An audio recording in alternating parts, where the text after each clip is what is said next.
Hey guys, welcome back out to the channel. Kyle here, and this evening I am getting to work trying to finish up something that needed to be done for a little over a month.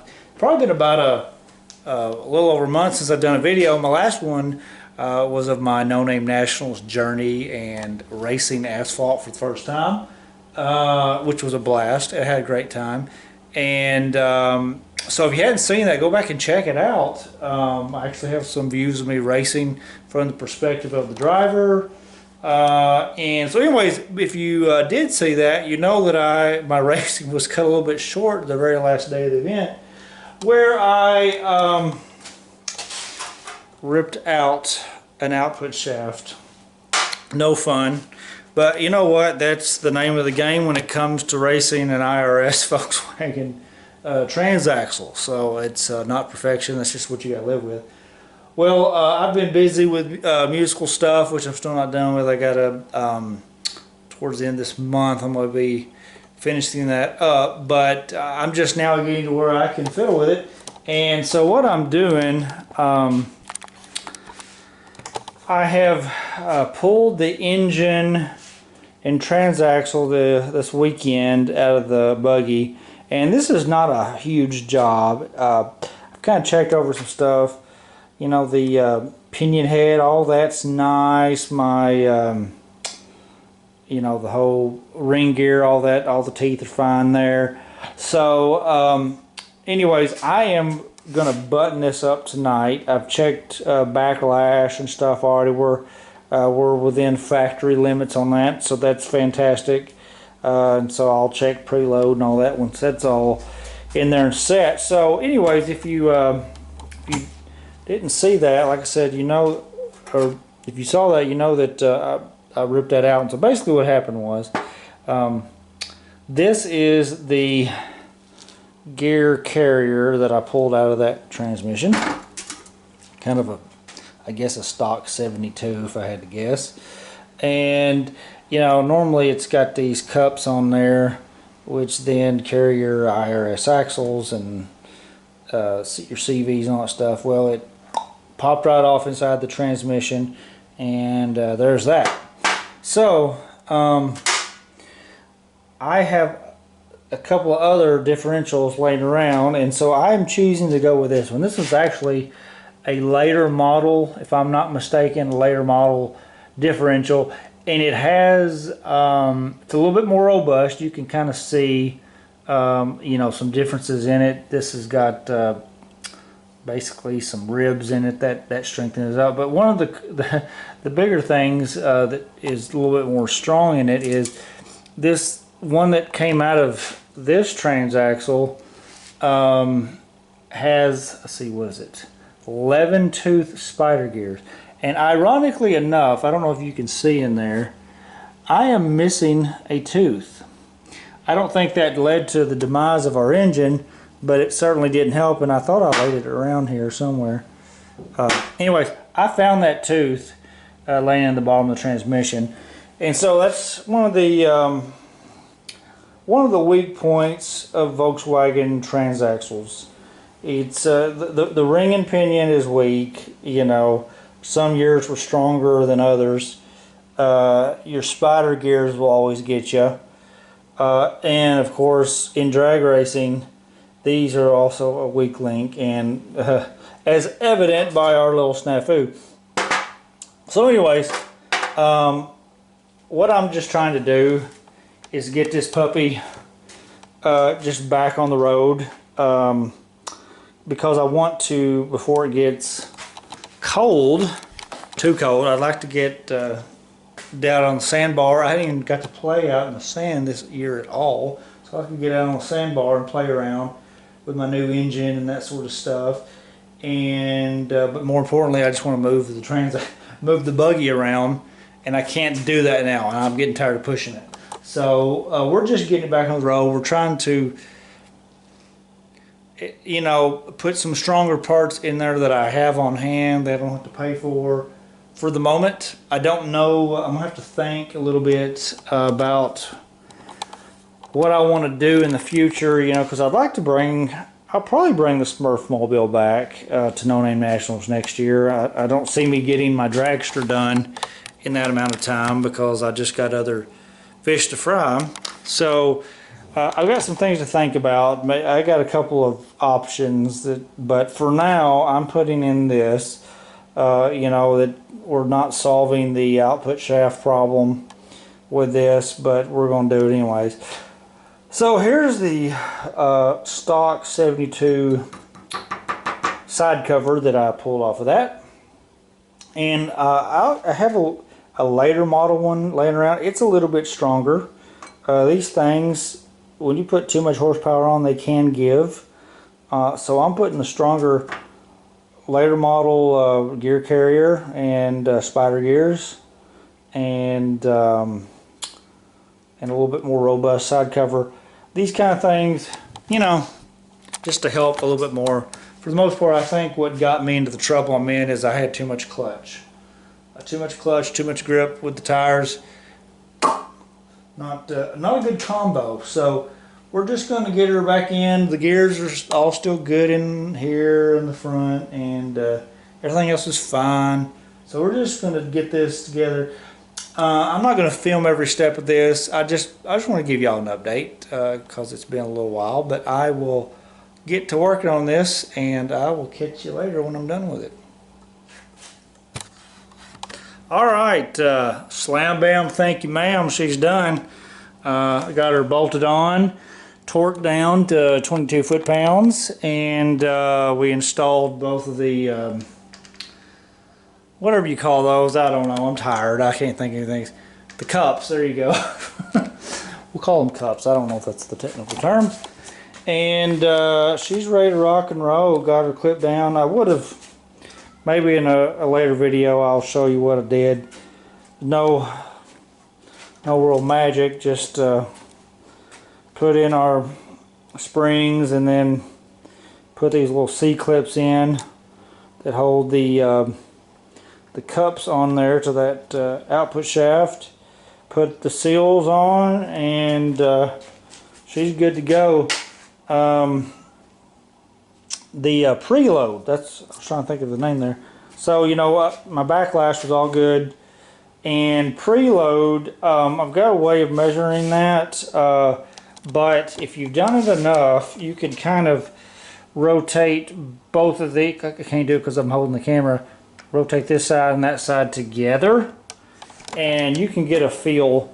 You know, you should be for used bearings, which is what's in here. The bearings are used, everything is used, it's not new.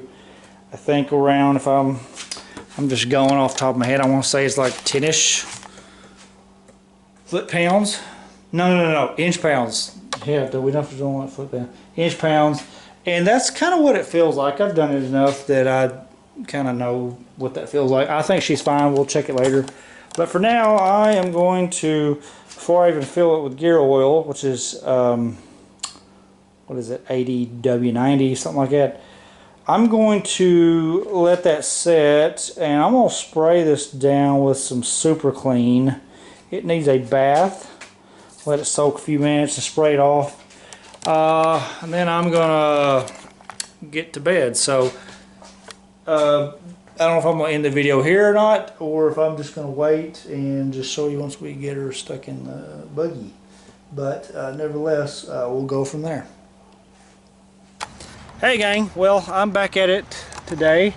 I think where I left you off last night, I had put the ring gear on and set the differential inside the case, and I had previously went ahead and went in and measured the backlash, which was come out real nice, and I think it should be in between 6 and usually used cases and used ring gears pattern better in between 6 and 8 thousandths. Mine come out to 75 thousandths, so that was right on as far as I was concerned. I was happy with that. And the preload, I'm not gonna lie to you, I didn't even take a rotational measurement of that, but I can feel it whenever you grab both of these cups.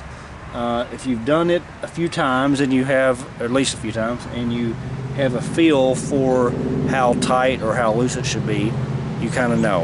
And so this was like that. You know, I might have, I'm sorry if you were watching this thinking that I was going to kind of give a, you know, go through every single step, but I've chosen not to do that on this one. I do have another project, another transmission to do in the future, where I'll put the guts in and I'll go ahead and show all that stuff. I just didn't for our purposes here. So nevertheless, I'm ready to set this thing in the Smurf-Mobile, but the problem is it has already started to rain, of course, when I actually get the time to get out here and do it. I tell you what, the good thing about having a rail or a buggy or whatever is that it is easy to get to and set stuff in there. So I can probably have that thing off of there and sitting in here in less than 5 minutes, and then maybe get her bolted down. One thing I will say, if you've got a rail or a buggy or whatever, maybe even a standard Volkswagen, I think you can still use those with this. I've got this, I don't have the tops, but see this little cradle right there? That's something that's added. You got these U-clamps that clamp onto the frame horns, and then you got another piece that as the transmission sets in there, it'll clamp down to that, and there's one back here that clamps down over the bell housing, and it really helps to hold that transmission and keep it from vibrating or whatever. Just extra help, you know, whenever you get on it or whatever you do. I definitely suggest doing that. So anyways, I'm gonna go ahead and stick that bad boy in there, and if it doesn't rain anymore, maybe I'll go ahead and stick the Transaxle or the engine in. All right, so let's do that.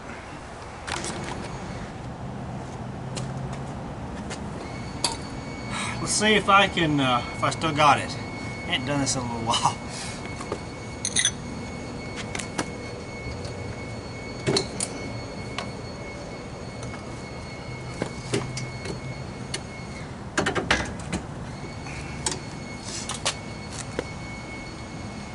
Don't want to do that.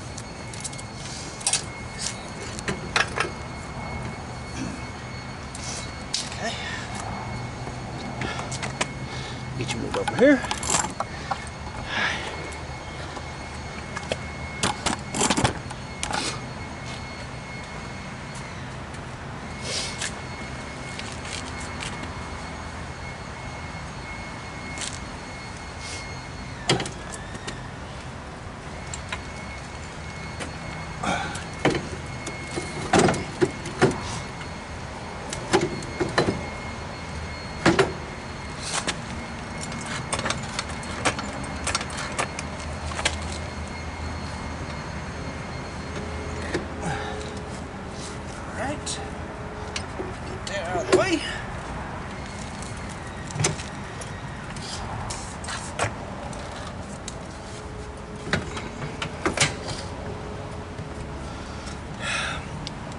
One thing you got to do, if you're like me and you didn't completely get excuse me, your shift mechanisms and all that stuff out of the way, make sure that thing is up as far as it'll go.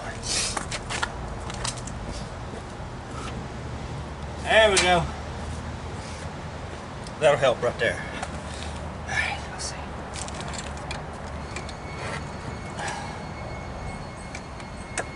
Okay.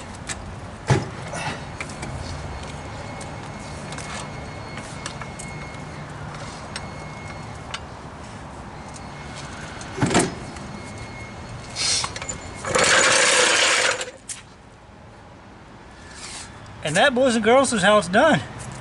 What'd that take us, like 2 minutes? Well, I got pretty much everything bolted down. Went ahead and, of course, here's that one of these little pieces I was talking about that sort of hold the transaxle down. And so, I think all we got left, I'm gonna go ahead and continue bolting the transaxle to this. And I guess we'll get to putting on the CV axles. I might splash a little bit of grease on that even though it's in good shape as it is. But that ought to get her down. And like I said, I'm continually getting some sprinkles here and there in this lovely fall evening. And yeah, I don't think we'll be putting the motor on tonight. That's all right. We'll get it tomorrow. We'll get everything taken care of prior to that. That ought to be fine. Alright gang, well, you just saw me stick that transaxle in, and so I got that all fastened down, and we're a day or two later because of the rain. But I got the engine on the other night, and I spared you that video. I mean, if you've seen one engine thrown on a Volkswagen, you've seen them all. There's nothing to it. You just pretty much jack it up, slide it on. I did it all by myself. You slide it on. You got 4 bolts that you tighten up.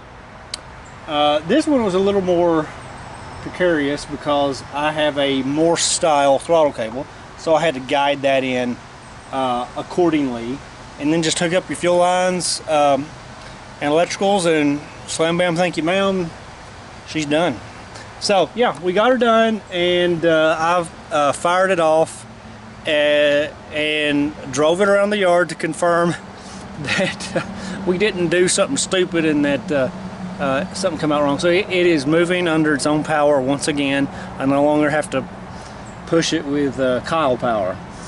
Anyways, so yeah, we're done, and I really would like to go out and take it for a spin around the block just to verify that, you know, nothing's clunky with the bearings and everything looks good and sounds good, and I don't see why it wouldn't. It ought to do okay. I think maybe before I do, I may take my Scat drag fast shifter off and put back my older one, because I like the way I can downshift in it better than that. That shifter's perfect though for the drag strip. It really, I think it probably helped me a lot in racing, so it's still a good thing. But yeah, we got her done. You know, it's with daylight savings time, and I just can't I can't just come home in the evening and go for a spin. It's dark by the time I get home, so I guess we'll have to wait till the weekend if it ain't raining. But yeah, we got her done, and one thing I did add, I changed out while I was there. I did have 3.5 inch tall filters originally, you know, traditional ones, paper filters, and I threw on some like 6 inch, maybe 6 inch uni foam filters and oiled them down good. I think this will definitely serve me better off-road. I actually like the way they look.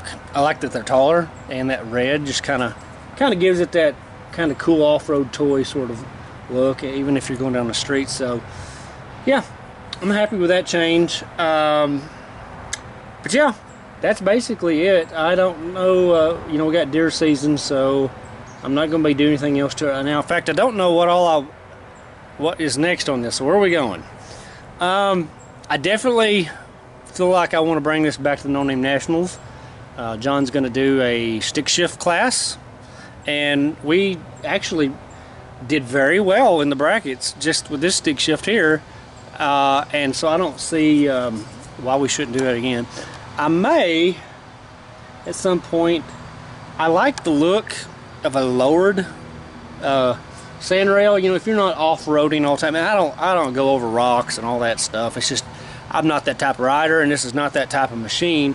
But I may stick some lowering spindles on there on the front end. It lowers it, I think, like 1.5 inches or 2. I think it'd be a great look for it. So we may do that. I have thoughts. I'm entertaining. You know, I don't want to tear. I don't like tearing things up. In fact, I was just surprised that I tore out what I did at the NoNameNationals. I do have a 5-rib Volkswagen bus transaxle, and it's one of the better ones that Volkswagen came out with. But it's not a simple just throw it in there like I threw this one in and be done with it. It's you know, they're a little bit longer. They have different size CV joints and cups, so you have to, you know, do the same thing with the axles. If you're doing it the right way, put in, you know, some the right size cups and spindles for that. So, or however, I can't remember what you call those. Nevertheless, but it is, the thing about that Transaxle is it's a lot beefier. It's a lot stronger than this one. But it's a 486 ring gear, whereas this one's a 412. So if you were to run everything like it is, it would be a slower car. Now we can make up for that with taller tires. I do have some either 29 or 30-inch drag radials. That could be cool. But no, it would definitely, that Transaxle, it reverses out in it. I got to fix the reverse. That Transaxle would actually be a better off-road transmission, better for sand, a little bit for everything. Right now it's perfect. This is perfect for the road, but so we'll do that. I would like to this winter. I've got things to do on the Plymouth. I've got to get back to it, but I may work towards getting this thing legalized for the street, which would mean some turning signals and that sort of thing, and getting it titled to where you can insure it. I think that's the thing to do. I think it'd have a lot more fun if I could take this thing out on the road and not worry about getting pulled over. And where I live, that's the best thing to do. So that's probably what we'll do. So I don't know. We got some decisions to make before the next No Name Nationals. I'm gonna be busy with musical stuff here coming up the next couple of weeks. Then it's the month of December, which is pretty busy as far as life goes and events. So I don't know when I'll get you something else, but I at least wanted to share this with you, let you know we're back in business, and the Smurf-Mobile is ready to rock and roll. It feels good to have that done. I'm sad that I'm just now getting around to it, but nevertheless, that's it, guys. I hope you enjoyed what you saw, and we'll get back to you next time. We'll see you.